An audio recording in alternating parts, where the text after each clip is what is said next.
আসসালামু আলাইকুম। আপনার মধ্যে অনেকেই আছেন যারা চিন্তা করেন যে সেনাবাহিনী, নৌবাহিনী, বিজিবি, বিমান বাহিনী, আনসার ব্যাটালিয়ান কিংবা অন্যান্য যে চাকরিগুলো আছে, বিশেষ করে সামরিক পদের যে চাকরিগুলো আছে, এগুলোর মধ্যে কোন চাকরিটা সবচেয়ে ভালো। সো আজকের ভিডিওটা যদি আপনি দেখেন তাহলে বুঝতে পারবেন যে আপনার জন্য কোন চাকরিটা সবচেয়ে বেটার। সো মূল ভিডিও আলোচনা করার পূর্বে ছোট্ট একটা রিকোয়েস্ট থাকবে, আপনারা যদি আমার চ্যানেল নতুন দর্শক হয়ে থাকেন তাহলে অবশ্যই চ্যানেলটি সাবস্ক্রাইব করে পাশে থাকা বেল আইকনে ক্লিক দিয়ে দেবেন পরবর্তীতে এরকম নতুন নতুন সরকারি চাকরির আপডেট ভিডিও নিয়ে। তো আমরা মূল টপিকে ফেরত আসি।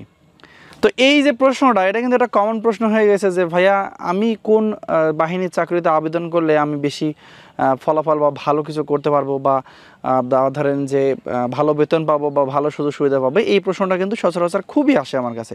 তো অনেক চিন্তা ভাবনা করে দেখলাম যে আসলে এইটা নিয়ে কিছু কথা বলা দরকার, এই কারণে আজকের এই ভিডিওটা তৈরি করা। তো আপনারা অনেকে চিন্তা করেন যে বাংলাদেশ পুলিশের চাকরি করব না নৌবাহিনী, না বিজিবি, বিমান বাহিনী কিংবা যে কোনো সামরিক চাকরি আমরা কোনটা বেশি করব। সো একটা বিষয় মনে রাখবেন, আপনার সেটা বাংলাদেশ পুলিশ হোক, বর্ডার গার্ড বাংলাদেশ হোক, কিংবা আনসার ব্যাটালিয়ান হোক, কিংবা অন্যান্য যে চাকরিগুলো আছে যেমন সেনাবাহিনী, নৌবাহিনী, বিমান বাহিনী, এদের প্রত্যেকটা চাকরিতে কিন্তু আপনাকে যে বেতন দেওয়া হবে এবং যে সুযোগ সুবিধাগুলো দেওয়া হবে, ম্যাক্সিমাম যে চাকরিগুলো আছে বা সামরিক বাহিনীর সেগুলো কিন্তু সমান দেওয়া হয়। কিছু কিছু ক্ষেত্রে যেমন ফায়ার সার্ভিস ও সিভিল ডিফেন্স অধিদপ্তরে যে চাকরিগুলো হয়, বিশেষ করে ফায়ার ফাইটার পদের জন্য, তাদেরকে কিন্তু একটা ঝুঁকি ভাতা দেওয়া হয়। সেটার পরিমাণটা অন্যান্যদের তুলনায় অনেক বেশি। যেমন পুলিশেরও ঝুঁকি ভাতা আছে, বাট এই যে ফায়ার সার্ভিস ও সিভিল ডিফেন্স অধিদপ্তরের যে চাকরিটা আছে, এটাতে কিন্তু ঝুঁকি ভাতা সবচেয়ে বেশি। কারণ এখানে উদ্ধার করতে গিয়ে যে কোনো সময় যে কোনো মানে সদস্যর কিন্তু মৃত্যু ঘটতে পারে, এই কারণে তাদের ঝুঁকি ভাতাটা বেশি। আর চাকরির ক্ষেত্রে কোনো চাকরি সহজ নয়, সেটা আপনি আর্মি বলেন না কেন। আর্মির প্রায় 6 মাসের প্রায় ট্রেনিংয়ে থাকতে হয় ম্যাক্সিমাম টাইম, বিশেষ করে শীতকালীন মহড়ায় প্রতি বছর হাজার হাজার লক্ষ লক্ষ যারা প্রার্থী আছেন তারা কিন্তু এই যে শীতকালীন মহড়ায় যায় বা শীতকালীন যে ট্রেনিংটা থাকে সেটা কিন্তু করে। সো যখনই আপনি যে কোনো সার্কুলারে বা যে কোনো নিয়োগ বিজ্ঞপ্তি যখন প্রকাশিত হয়, তখন আপনি যখন আবেদন করবেন তখন কিন্তু আপনাকে মাথায় রাখতে হবে যে আপনি যখন যাচ্ছেন তখন আপনাকে তাদের যে নিয়মগুলো আছে, তাদের যে রুলসগুলো আছে, প্রত্যেকটা বাহিনীর কিন্তু রুলস নিয়ম আলাদা আলাদা। তো কাছাকাছি সবগুলোই প্রায় নিয়ম, সেটা হচ্ছে 24 ঘন্টা ডিউটি। 24 ঘন্টা ডিউটি হওয়ার সম্ভাবনা সবচেয়ে বেশি। যেমন বিশেষ করে পুলিশ যারা আছে তাদের কিন্তু মানে 24 আওয়ার সার্ভিস দিতে হয়। আর যারা সেনাবাহিনী আছে তাদের ক্ষেত্রে কিছু একটা রেস্টের টাইম আছে। আর যারা অন্যান্য বাহিনী আছে তাদের ক্ষেত্রে কিছু কিছু সময় রেস্টের সময় আছে, ডিউটি কিছু কিছু আছে যেগুলো নির্ধারিত সময়ের বাইরেও কিছু সময় রেস্টের বিষয় আছে। তো আমি মনে করি যারা আবেদন করতে চাচ্ছেন যে কোন চাকরি ভালো হবে, এইটার দিক চিন্তা না করে, এটার দিক বিষয়টা ফোকাস না করে আপনার ফোকাস করা উচিত যে কিভাবে খুব ভালো একটা প্রস্তুতি নিয়ে, খুব ভালো একটা নিজের শারীরিক গঠন ঠিক রেখে যে কোনো একটা বাহিনীতে ঢোকা যায়, এটা মাথায় চিন্তা রাখতে হবে।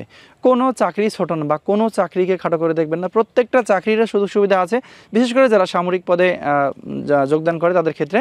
সো সেনাবাহিনী হোক, নৌবাহিনী হোক, বিমান বাহিনী হোক, একটা চাকরি হলেই হলো। আপনাকে ভাগ করে নিতে হবে যে এটা বেশি সুযোগ সুবিধা, ওটা বেশি সুযোগ সুবিধা।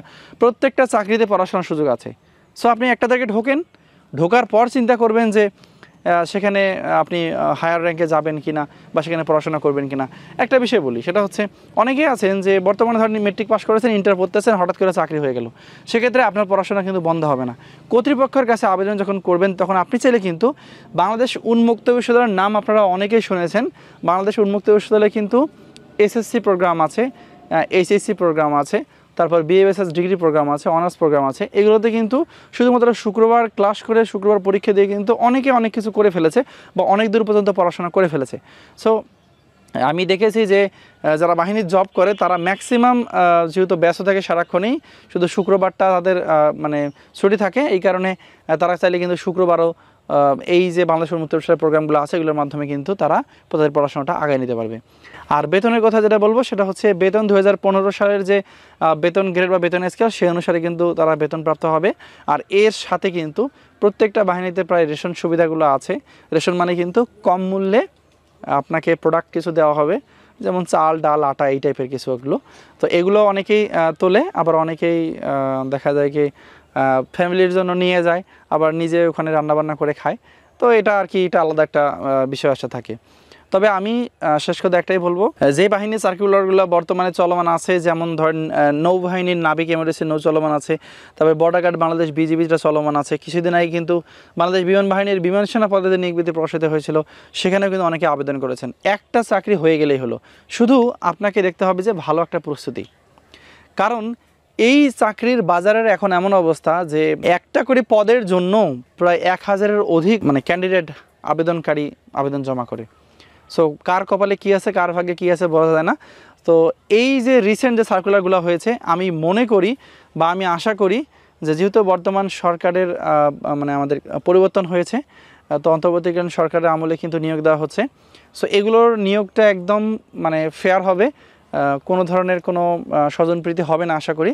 সো যারা যারা আবেদন করবেন বলে ভাবছেন, দ্রুত যে কোনো বাহিনীর চাকরিতে আবেদন করে ফেলেন, ইনশাল্লাহ দেখবেন বিনা টাকায় চাকরি হবে। আমার ভিডিওর কমেন্টে কিন্তু অনেকেই আমাকে বলে যে ভাই টাকা ছাড়া চাকরি হয় না, টাকা ছাড়া চাকরি হয় না। আসলে এমনটা নয়। যদি 100 জন ব্যক্তিকে নিয়োগ দেওয়া হয়, তার মধ্যে যদি 50% টাকা দেওয়া হয়, যদিও বা আমি এরকম কোনো সোর্স আমার কাছে নাই যে আমি যে বললাম 50% টাকা দেওয়া হয়, এমনটা নেই, জাস্ট অনুমান করে বললাম। তো বাকি 50টা করতে হবে, অবশ্যই মেধা দিয়ে হবে, নিজের শারীরিক যোগ্যতা দিয়ে হবে। সো নিজেকে ফিট করেন, নিজেকে সঠিকভাবে গড়ে তোলেন এবং নিজের শরীরের প্রতি যত্নবান হন। সেই সাথে আপনার যে পড়াশোনার স্কিল, আপনার যে মেধার স্কিল, সেটা কিন্তু আপনাকে বাড়াতে হবে। কারণ এই মেধা এতটাই প্রয়োজন, বিশেষ করে যারা বিমান বাহিনী বিমান সেনা পদে আবেদন করেছেন, তাদেরকে কিন্তু একদম ভালো একটা প্রস্তুতি নিতে হবে। কারণ বিমান বাহিনীতে কিন্তু মেধার গুরুত্ব অনেক বেশি, বা মেধাবী ছাড়া কিন্তু ওই আইকিউ, ইংরেজি, সাধারণ জ্ঞান কিংবা ফিজিক্স কিংবা ম্যাথ, এগুলো কিন্তু কোনোভাবেই পারা সম্ভব না। বিশেষ করে আইকিউর প্রশ্নগুলো কিন্তু খুবই মাথার বিষয়গুলো আছে, যে আপনার মাথা খাটাতে হবে। আপনাকে খাটানোর পর আপনার পরীক্ষায় আপনি অংশগ্রহণ করবেন, ভালো রেজাল্ট করবেন, ভালো জায়গায় যাবেন। যারা ভালো রেজাল্ট করবেন না, ভালো জায়গায় যেতে পারবেন না, ওই আপনাকে মুখ থুবড়ে বারবার পড়তে হবে এবং আবার দোষ দেবেন যে সব টাকা দিয়ে নিয়োগ হয়েছে, এটা সেটা হাবিজাবি, এগুলো অনেকেই বলে। অথচ নিজের বেস ঠিক করে না, নিজের বেস ঠিক না করে গালিগালাজ করে। আসলে এমনটা ঠিক না, ঠিক আছে? আমি সাজেস্ট করব, আমার নিজের ব্যক্তিগত মতামত, যে আপনি যদি ভালো কিছু করতে চান, তাহলে অবশ্যই আপনাকে, সেটা বাহিনী চাকরির ক্ষেত্রে হোক কিংবা অন্যান্য যে কোনো চাকরির ক্ষেত্রে হোক, আপনাকে কিন্তু এই লিখিতর বা আপনার যে পড়াশোনার স্কিলটা, এটা কিন্তু আপনাকে ভালোভাবে নিজের আয়ত্তে করে নিতে হবে। তাহলে আপনি আশা করি ভালো কিছু করতে পারবেন। আর ভালো কিছু করতে গেলে অবশ্যই আপনাকে আগে থেকেই প্রিপারেশন নিতে হবে। যদি প্রিপারেশন ভালো না নিতে পারেন, তাহলে আপনার দ্বারা কিছু করা সম্ভব না। আর ধরেন অনেকেই 2-1টা মাঠ করার পর দেখা যায় যে শেষে ভাইভা গিয়ে আউট হয়, বা ভাইভা থেকে কোন কারণে আউট করেছে সেটার কোনো ব্রিফ সে পায় না, বা কর্তৃপক্ষ তাকে জানায় না যে তোমাকে এই কারণে বাদ দেওয়া হয়েছে। সেটা কিন্তু অনেকে আবার হতাশ হয় যে সবাইকে টাকা দিয়ে চাকরি দিছে আর আমাদেরকে এমনিতে বাদ দিল। এমনটা কিন্তু নয়, নিশ্চয়ই কোনো খুঁত থাকে, তারা অনেক চিন্তাভাবনা করে কিন্তু এই ডিসিশনগুলো নিয়ে থাকে। আর যারা পুলিশ বাহিনীতে আবেদন করতে চান, তারা রিসেন্ট কিন্তু সম্প্রতি নভেম্বর-ডিসেম্বর মাসে বাংলাদেশ পুলিশের কনস্টেবল নিয়োগের বিশাল নিয়োগ বিজ্ঞপ্তি আসার সম্ভাবনা আছে। সেই সাথে এনএসআই সার্কুলার কিন্তু এখনও প্রকাশিত হয়নি, এবং আরও কিছু সার্কুলার আছে, সেটা হচ্ছে ফায়ার সার্ভিস ও সিভিল ডিফেন্স অধিদপ্তরের ফায়ার ফাইটার পদের, সেটাও কিন্তু খুব শীঘ্রই আশা করি চলে আসবে। আর বাংলাদেশ জেলের কারারক্ষী নিয়োগের যে নিয়োগ বিজ্ঞপ্তি, এটাও কিন্তু একদম সন্নিকটে চলে আসছে, যে কোনো সময় বা যে কোনো মুহূর্তে কিন্তু এই সার্কুলারগুলো প্রকাশ হতে পারে। তো যারা পূর্ব প্রস্তুতি নিচ্ছেন, তারা অবশ্যই আমার যে চ্যানেলটা আছে, আমাদের ফেসবুক পেজ আছে গভ জব সার্কুলার বিডি, সেখানে আপনারা নজর রাখবেন এবং আমাদের ইউটিউব চ্যানেলটা সাবস্ক্রাইব করে দেবেন। এখানে কিন্তু আমরা নিত্য নতুন সরকারি চাকরির আপডেট ভিডিওগুলো নিয়ে ভিডিও তৈরি করি।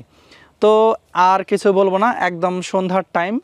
আসলে সারাদিনের কলেজের ব্যস্ততার পরে কিন্তু আমি মূলত একটা নির্ধারিত জায়গায় এসে ভিডিও তৈরি করি। আপনারা একটুখানি হলেও দেখতে পারবেন। আমি একটা আপনাদেরকে দেখাচ্ছি। এই দেখেন, আমি কিন্তু এইখানে আসছি, ঠিক আছে? এই দেখেন, এটা একটা পুকুর পাড়। মূলত বাসায় প্রচণ্ড গরমের মধ্যে কিন্তু ভিডিও বানাটা অনেক কষ্টকর, আপনারা নিজেরাও জানেন। সো আমি আসলে এখানে আমাদের বাসার পাশে একটা পুকুর পাড় আছে, এই পুকুর পাড়ে এসে ম্যাক্সিমাম ভিডিওগুলো তৈরি করি এখন। আগে যদিও বা রুমের মধ্যে ভিডিও তৈরি করতাম, যেহেতু গরমকাল, এই কারণে রুমের মধ্যে ভিডিও তৈরি করা সম্ভব হচ্ছে না। এই কারণে আসলে বাইরের ন্যাচারাল পরিবেশে, ন্যাচারাল আলোতে ভিডিও তৈরি করতে আসছি। তো যখন শীত চলে আসবে, তখন কিন্তু আশা করি আবার ঘরে ব্যাক করতে পারবো, ঘর থেকে ভিডিও বানাতে পারবো। তবে বাইরের যে ভিডিওর বিষয়টা, সেটা হচ্ছে বাইরে কিন্তু ভিডিওর কোয়ালিটি যেমন ভালো হয়, তেমন ভিডিওর লাইটটা ভালো আসে। তো আর কিছু বলবো না, দেখা হবে পরবর্তী ভিডিওতে। ততক্ষণ পর্যন্ত সবাই ভালো থাকবেন, সুস্থ থাকবেন। আসসালামু আলাইকুম।